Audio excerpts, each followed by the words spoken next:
ইনকিলাব মঞ্চের মুখপাত্র ও ঢাকা ৮ আসনের স্বতন্ত্র প্রার্থী শরীফ ওসমান হাদি গুলিবিদ্ধ হয়ে গুরুতর আহত হয়েছেন। তাকে আশঙ্কাজনক অবস্থায় ঢাকা মেডিকেল কলেজের জরুরি বিভাগে নেওয়া হয়েছে। জুমার নামাজের পর নির্বাচনী প্রচারণার সময় রাজধানীর বিজয়নগরে এ ঘটনা ঘটে।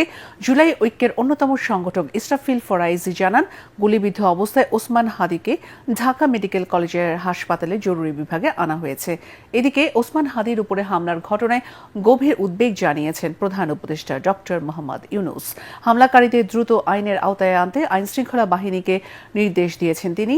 এক বিবৃতিতে প্রধান উপদেষ্টা বলেন, নির্বাচনকে বাধাগ্রস্ত করার উদ্দেশ্যে কোনো ধরনের সহিংসতা বরদাস্ত করা হবে না। আওয়ামী লীগের ভোট পেতে একটি দল নানাভাবে পতিত স্বৈরাচারের সাথে আঁতাত করছে বলে অভিযোগ করেছেন বিএনপি স্থায়ী কমিটির সদস্য সালাউদ্দিন আহমেদ। তাই শেখ হাসিনার দুঃশাসনের বিরুদ্ধে এখন আর ধর্মভিত্তিক দলটির কোনো কথা বলছে না বলেও দাবি করেন তিনি। রাজধানীর কৃষিবিদ ইনস্টিটিউশন মিলনায়তনে দলের দেশ গড়ার পরিকল্পনা শীর্ষক দিনব্যাপী কর্মশালার উদ্বোধন করতে গিয়ে তিনি একথা বলেন। সালাউদ্দিন আহমেদ বলেন, বিএনপি কখনো ধর্মকে ব্যবহার করে রাজনীতি করেনি, কিন্তু একটি দল ধর্মের নামে মানুষকে বিভ্রান্ত করে ভোট আদায়ের চেষ্টা করছে। এই সময় বিএনপির সিনিয়র যুগ্ম মহাসচিব রুহুল কবির রিজভী বেগম খালেদা জিয়ার সুস্থতা কামনায় দেশবাসীর কাছে দোয়া চান। বিকেলে লন্ডন থেকে ভার্চুয়ালি যুক্ত হয়ে কর্মশালায় বক্তব্য রাখবেন বিএনপির ভারপ্রাপ্ত চেয়ারম্যান তারেক রহমান। একটি দল আওয়ামী লীগের ভোট প্রাপ্তির জন্য আওয়ামী লীগের বিরুদ্ধে একটি শব্দ উচ্চারণ করে না।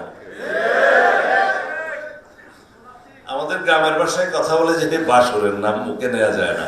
যারা নিজের দেশের নাগরিককে হেলিকপ্টার থেকে গুলি করে হত্যা করেছে, নারী পুরুষ শিশু নির্বিশেষে শত সহস্র হত্যা করেছে, গণহত্যা চালিয়েছে, এই ইতিহাস যেন আমরা ভুলে না যাই।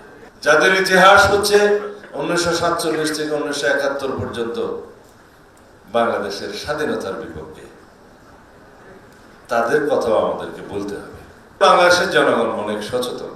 এখন আর ধর্মের বিড়ি বিক্রি করে বাংলাদেশের জনগণের সামনে ভোট চাওয়া যাবে না।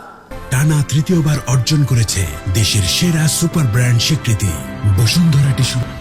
ত্রয়োদশ জাতীয় সংসদ নির্বাচনে ঢাকা 10 আসনে স্বতন্ত্র প্রার্থী হিসেবে প্রতিদ্বন্দ্বিতা করবেন আসিফ মাহমুদ। নিজের ভেরিফাইড ফেসবুক পেজে একথা জানান তিনি। নির্বাচনের ঘোষণা দিয়ে এক ভিডিও বার্তায় বলেন, দীর্ঘ 17 বছর পর নতুন বাংলাদেশ বিনির্মাণ স্বপ্নের বাস্তবায়নের সুযোগ এসেছে। এটি কঠিন, তবে অসম্ভব নয়।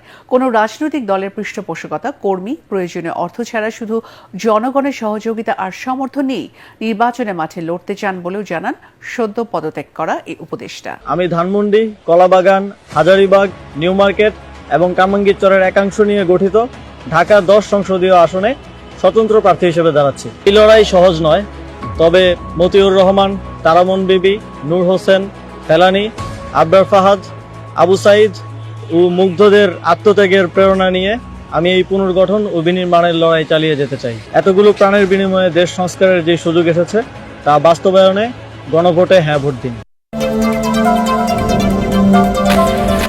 দেশে প্রথমবারের মতো নতুন প্রকারের মাদক এমডিএমবির বড় চালান জব্দ করেছে মাদকদ্রব্য নিয়ন্ত্রণ অধিদপ্তর। গ্রেফতার করা হয়েছে বেসরকারি বিশ্ববিদ্যালয়ের শিক্ষার্থী সহ মাদক সরবরাহকারী চক্রের 4 সদস্যকে। সকালে সেগুন বাগিচায় ডিএনসির প্রধান কার্যালয়ে প্রেস ব্রিফিংয়ে এ তথ্য জানান সংস্থাটির মহাপরিচালক হাসান মারুফ। তিনি বলেন, এমডিএমবি মালয়েশিয়া থেকে সংগ্রহ করে দেশে সরবরাহ করত চক্রটি, আর সামাজিক মাধ্যমে গোপনে গ্রুপের মাধ্যমে চলত বিক্রি। প্রথমে আমরা 2 জন চক্রের প্রধান হোতাকে গ্রেপ্তার করি। তাদের বাসা বাড়িতে তল্লাশি চালিয়ে 310 মিলিলিটার এমডিএমবি পিনাকা উদ্ধার করি 5টি কন্টেনারে। এরপরে সিবিডি ইনফিউজড গাঁজার চকলেট পাই, কিছু ভ্যাপ ডিভাইস এবং এমডিএমবি ব্যবহারের লিকুইড এবং বিক্রির জন্য প্রস্তুত ক্যানিস্টার উদ্ধার করি।